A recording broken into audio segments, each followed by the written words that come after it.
afternoon. It's Wednesday, June 15th. I'm Laura Cornfield, and this is IBA News, broadcasting from Jerusalem.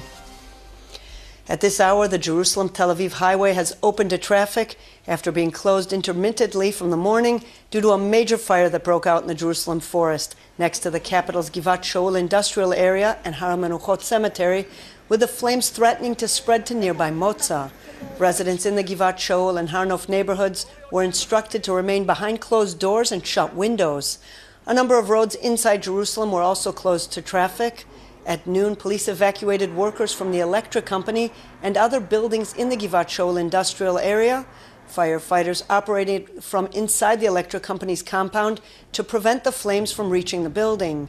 56 firefighting crews from Jerusalem, Beit Shemesh, and Judea and Samaria were dispatched to the area, in addition to 10 firefighting planes and a police helicopter. The flames spread quickly due to the soaring temperatures and windy conditions, which are making it difficult to control. As of now, no injuries have been reported. New tensions between Jerusalem and Washington appear to be developing after the White House announced its objections to granting Israel an additional $455 million in anti-missile defense aid. The declaration came in a detailed letter to Congress, which is set to debate the issue. Israeli lawmakers were quick to blame Prime Minister Benjamin Netanyahu's deteriorating relationship with U.S. President Obama for the decision. IBA's Margot Ditkevich reports. A statement released by the American Israel Public Affairs Committee expressed disappointment, saying the funds are critical for Israel's defense against the growing array of missile threats and make an important contribution to U.S. missile defense programs. Israeli lawmakers blame Prime Minister Netanyahu, saying Israel will be forced to pay the price for his arrogance. Opposition leader Isaac Herzog harshly criticized the Prime Minister and demanded to form a committee that would be tasked with investigating Netanyahu's decision-making process concerning national security. Yesh Atid leader Yair Lapid said the situation underlines the need to reach an agreement on the aid package as soon as possible, while maintaining Israel's security interests. He also stressed the need to rehabilitate ties with Washington. Kulanu Knesset member Michael Oren said while Jerusalem appreciates the White House's willingness to sign a security agreement for the next decade, Congress's ability to strengthen Israel's security must be upheld. Earlier this week, in a letter sent to the Congress, the White House listed its numerous objections to the House of Representatives' Defense Appropriations Bill for the coming fiscal year. The 6-page letter stated that the bill fails to provide U.S. troops with the resources needed to keep America safe. The letter was sent following a congressional decision to increase Israeli military aid. The aid is not part of the Memorandum of Understanding between the two countries, which is due to end in 2 years' time. Currently, Israel receives some $3.1 billion a year in aid. That includes funding for the Iron Dome and Arrow 3 missile defense systems. Last year, Congress approved an additional $600 million for these systems, a figure that was much higher than what Obama's administration initially wanted to give. Next week, Defense Minister Avigdor Lieberman is scheduled to travel to Washington, where he will face his first test in dealing with American diplomacy and Israel's security interests. Margot Ditkevich, IBA News. Responding to the media outrage over the White House decision, the Prime Minister's office insisted there has been no cut in American aid. We're talking about an internal dispute between Congress and the White House on the size of additional annual aid for the missile defense program. All attempts to turn the dialogue with the U.S. into an Israeli political tool is unworthy, a statement issued by the Prime Minister's office said. It went on to emphasize that the aid package for Israel's defense system has not been cut, but has rather been increased. The idea of delaying talks with the current Obama administration over the new military aid package to Israel, with hope of maybe getting a better deal from the newly elected U.S. president, may prove to be a wrong tactic taken by Prime Minister Netanyahu. That's the view of veteran military reporter Yaakov Kats, who was recently appointed editor-in-chief of the Jerusalem Post. Kats spoke to IBA's Kalev Ben David about what's holding up the deal.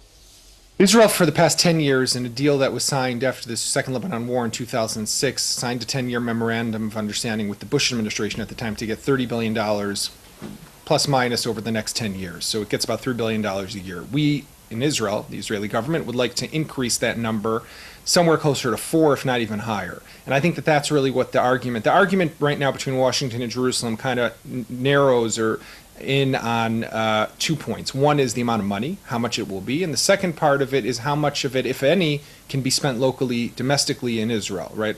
This money is supposed to be spent in the United States on American soil for American companies. That helps the argument of why does the United States give this money to Israel? Well, anyhow, it goes back into the American economy. But over past years, 25% about has been able to be translated or transferred, converted into shekels, and spent locally inside Israel. America doesn't want that to happen anymore, so they're saying we're willing to increase, but we stop the conversion. For Israel, that would be a heavy hit to its local defense contractors, so they're trying to fight it. So this is kind of going back and forth. It appears that Prime Minister Benjamin Netanyahu is perhaps delaying the negotiations in the hope of getting a better deal, perhaps from the next administration. You've warned that this is, in your view, a mistaken tactic. Why is that? I think that's important that Israel finalizes the talks and negotiations for a new aid package with the United States, primarily because the current one is about to expire in 2017, so we need a new one. But the real reason and maybe urgency is two levels. One is what's happening in the region. There's great instability. There are great threats to the state of Israel, and they have to be addressed. And this money is paramount for Israel being able to address those threats. And the second part of it is that if there's concern or if there's thinking in the political level and within Israel that by holding out we'll get a better package, possibly more money from whoever the next president is, it could also be the opposite. We don't know necessarily what Donald Trump would be like as president. It could be that we might think that he would be more generous to Israel, but it could be the exact opposite. And Hillary Clinton could also be very similar, right? Maybe she has a long track record, but at the same time, you don't really know how things will play out once someone takes office. Things take time till they can address even this issue. It's not at the top of the list of most urgent things for a new president to deal with. We have a president currently who's in office, who wants to deal with us, who wants to talk about it, who wants to finalize the deal. And I think it's important that we progress. At the same time, we also have to be worried that there aren't really politics being played out here. It's neither politics coming from Jerusalem or politics coming from Washington in how this whole issue is going to be finalized. In other words, there's been bad blood between Jerusalem and Washington over the years. I would hope that on this main issue of Israel's security, we won't have that bad blood and the political level playing itself out. You've written extensively about weapons development and weapons platforms in the Israeli military. And you have a new book coming out next year on this subject.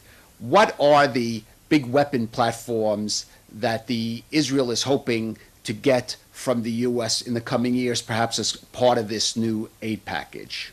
When you look at what Israel would like to buy from the United States, it's the top tier, it's the bigger platforms, it's the fighter jets, it's the new helicopters, or it's the aircraft like the Osprey, which can take off vertically but then fly like an airplane. So it's platforms that Israel doesn't invest in developing, so it's the bigger type of platforms that we don't make here in Israel, so we need to buy them from places like the United States, and that's what that money would go towards. Avigdor Lieberman was recently appointed as the new defense minister, and there has been some concern raised over whether this appointment could complicate the negotiations with the United States on the aid package. Do you share that view? On the contrary, I think that Lieberman will prove himself to be my prediction, right? I don't know, but my prediction would be that Lieberman will prove himself to be a pragmatic, a moderate defense minister, someone who can work well with the administration in Washington, with other governments around the world. He's shown this in the past. Let's not forget the guy was foreign minister for a number of years, and he was accepted and welcomed in capitals from Western Europe, United States, to Latin America, Africa, and beyond. So that's not something that's new to him, is bilateral ties. He has experience in that. At the same time, it is possible that the world will view him suspiciously, and if that's the way he'll be viewed in Washington, then that could potentially undercut the talks that are ongoing. So it'll be interesting to see how that proceeds. I can tell you that within the IDF, for example, the military, they're very concerned about how this is progressing, and they very much want to see a conclusion to the talks when it comes to the military aid, because it's important. It's a key part of their budget. It's how they plan out their multi-year plans when it comes to procurement, training, what new weapon systems they're going to buy, what new aircraft, missiles, etc. So they want to have a better picture of kind of what direction things are going. IDF intelligence chief Major General Herzl Halevi says that both Israel and Hezbollah would not object to another 10 years of quiet. Speaking at the Herzliya conference, marking a decade since the Second Lebanon War, Halevi stressed that although Israel is not interested in an escalation of violence, it is fully prepared and ready if forced to take part in another war. The top intelligence chief admitted, however, it would not be easy the next time around because Hezbollah has some 100,000 rockets and missiles and new arms and ammunition from the ongoing war in Syria. Halevi called Hezbollah the most formidable terror organization currently facing Israel. The IDF detained 12 wanted Palestinians in the West Bank village of Yatta overnight, where the two terrorists of last week's deadly attack at the Sarona market had originated from. Several makeshift weapons, including an M16 rifle, were found in their possession. All of the weapons were confiscated, and the detainees were taken in for questioning. A senior commander of the Hamas Nukba unit that specializes in underground tunnel warfare and the abduction of Israelis has reportedly been missing for several days from the Gaza Strip and is believed to have defected to Israel. Local media reports that the man, whose name has not been published, is the son of a judge from Khan Yunis and disappeared after failing to return home from a walk. Reports out of Gaza claim the man was arrested by Israeli security forces, and others claim he crossed the border into Israel and turned himself in. Until now, the terrorist organization has yet to officially acknowledge the man's disappearance. A Knesset member from the Joint Arab List violated an existing ban barring lawmakers from visiting the Temple Mount. Abed Hakim Haj Yahia succeeded in visiting the holy site, while two other party members were turned back by police. This as the Knesset Ethics Committee yesterday decided to uphold an existing ban preventing lawmakers from visiting the Temple Mount, emphasizing it will support a police decision to gradually ease up restrictions next month. Committee members noted they had been briefed by police concerning the holy site, but decided not to change the existing decision. They say once they get the green light from police and Minister of Public Security Gilad Erdan's approval, the committee will reconvene and change the decision. Russian government hackers allegedly penetrated the computer network of the U.S. Democrats' National Committee and retrieved information from their database that had been compiled on Republican presidential nominee Donald Trump. This according to security researchers and committee members. Officials say two separate hacking groups breached the DNC's system. A report in the Washington Post said Russian spies targeted networks belonging to Trump, Democratic presidential nominee Hillary Clinton, and computers belonging to Republic Action committees. I've seen those reports. I do not know at this point whether or not the president has been briefed, but this administration obviously takes our cybersecurity, our nation's cybersecurity, quite seriously. As you've heard me discuss before, there's actually a very specific proposal included in the president's budget to enhance our cybersecurity. Staying in the United States, where the 2016 presidential primary season has officially come to an end, Democratic candidate Hillary Clinton clinched the final wins in the last races of the year in Washington, D.C. and the District of Columbia. Clinton later met with rival Bernie Sanders in a bid to set a tone of Democratic unity as they head into next month's party convention in Philadelphia. The former Secretary of State concluded the Democratic primaries with 2,219 pledged delegates, giving her a 387 lead over Sanders. If counting the superdelegates, Clinton holds an even wider advantage of 2,800 against Sanders, who has 1,881. She secured the win last week to become the Democrat Party's presumptive nominee. By a statistical quirk, Turkey is the top destination for Israelis traveling abroad, but it's only because they use it as a transit hub, and Greece has become the hot vacation spot for the summer. IBA's Ari O'Sullivan spoke with Zion Tour CEO Mark Feldman about the outgoing and incoming tourism. Turkish Airlines is the largest foreign carrier in Israel. They have 8 flights a day, but nobody's stopping in Istanbul. The only ones that stop in Istanbul are business people, because we have a lot of trade with Turkey, and Israeli Arabs. The vast majority of people are using Istanbul simply to transit to go to North America, Europe, South Africa, the Maldives, Seychelles, anywhere you can imagine. Turkish Air flies. Great product, great security, but Turkey, no. So if you're not going to Turkey, where are Israelis going? Greece is the word. Greece is the place. Greece is the meaning. We can go back to the John Travolta film. Greece has come up strongly. They've strengthened their relations with Israel. Their resorts are attracting people, Santorini, Mykonos, Rhodes. The prices, though, are far more than what you would pay to go to a Turkish resort. Let's be clear. But you got to get out of this country. It's hot in the summer. We have to take the kids someplace. Where do we want to go for a package? Greece. Okay, so America remains one of the top destinations for Israelis. Do you think this attack in Orlando Disney World area is going to have an impact? Look, America is still our largest destination. Israelis will do anything to get the visa. They'll do anything to support the U.S. economy by shopping. Where they go is different. There's been a lot of concerns about going to Orlando. It's happened the same thing with Disneyland in Paris. There's an unease there, okay? Somebody was killed at a concert. We had 49 people killed at a nightclub. There's a little bit of an unease there. So yeah, there's been a freeze on people going to Orlando. It's no longer the happiest place on earth, as Walt Disney used to say. Mark, talk to me a little bit about incoming tourism. Has it recovered from 2014? Yes. Incoming tourism has come back. We've got a lot more people coming here. We haven't reached our record numbers, but the people are coming back here. It's sort of like that, even what happened in Tel Aviv, unfortunately, last week, hasn't dissuaded people. It hasn't dissuaded tourists from coming here. It's not coming back in the large numbers that we saw a few years ago, but unfortunately, they find the terror all over the world, and they're sort of discounting it. However, what has still kept low are visits to the Old City. There's a palpable fear to go to the Old City. That seems to be the largest place that people are avoiding. They're still coming to Jerusalem, but they're skirting spending the time and hours and the money inside the Old City. Mark, you're a tour operator, but I want to ask you a question about Airbnb. Has that had an impact? Have you seen an impact on travel at all?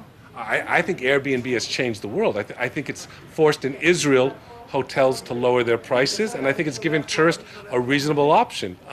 We recommend it greatly for people going to be at San Francisco or London to try it. Do the research. In Israel, people are using Airbnb. They're finding it's a reasonable, good alternative. They've done their research in Jerusalem, in Tel Aviv, in Caesarea. It's an inexpensive way to get quality accommodations.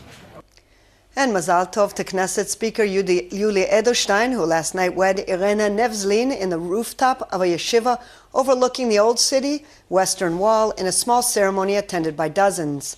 Nevzlin serves as the chairwoman of the board of directors at the Diaspora Museum in Tel Aviv. The couple plan to celebrate tying the knot at a party at the Ronit Ranch with hundreds of guests, including the Prime Minister and the country's top political echelon. Mazel Tov. The world's largest diamond, named Lesedi Lerona, which when translated means our light, and was discovered more than 100 years ago, is on display in London this week before it hits the auction block at Sotheby's on June 29th. The more than 1,000-carat diamond that was revealed to the media yesterday is expected to fetch more than $70 million. The gem is believed to be between 2.5 billion to more than 3 billion years old. In local money matters, shares were down on the Tel Aviv Stock Exchange, while the shekel was mixed in foreign currency trading. Here are the numbers.